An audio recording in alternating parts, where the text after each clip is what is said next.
bekommt das Kommando vom Schiedsrichter und jetzt geht's los. Zunächst mal Andi Kaiser. Das sind Geräte, die überall gleich sind, egal ob in Estland, in Amerika, in Polen, in Österreich. Überall sind die Geräte gleich. Oh, der ist schon durch. Kaiser First Machine abgehakt. Bitte vorsichtig, auch mit den Kindern an der Station 2. Aufpassen, da wird's eng. Der Alo fliegt jetzt, aber entscheidend ist, ob er nicht nur konditionell, sondern auch kräftemäßig in der Lage ist, die Pumpe 80 Meter zu ziehen. Die Pumpe liegt 80 Meter.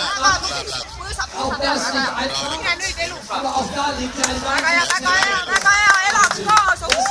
neue Bestzeit. Was der Schiedsrichter sagt. 50 Meter. Hästi 15 meetrit. Hästi natuke sinna. 10 meetrit. Hoia. Natuke veel sinna. Nii, keera. Hopp, läheb. Väga hea, super. Kiiresta natuke tempos, kui jõuad. Hästi. Väga hea. Hoia. Üle poole on juba mindud. Väga hea. Edasi, vaata. 15 meetrit.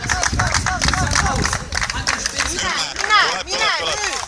Jõuad. 7 meetrit veel umbes. Läheb. Der Teilnehmer muss die Pumpe jetzt. Maa. Und dann geht's los. Im Laufschritt an die Eskaladierung. Eine bestimmte Strecke muss zurückgelegt werden. Ich bin mal gespannt,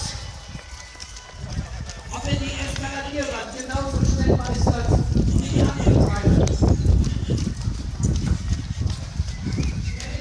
Läheb maa. Hopp. Õige nöör. Läheb. Kõrgelt kinni. Hästi.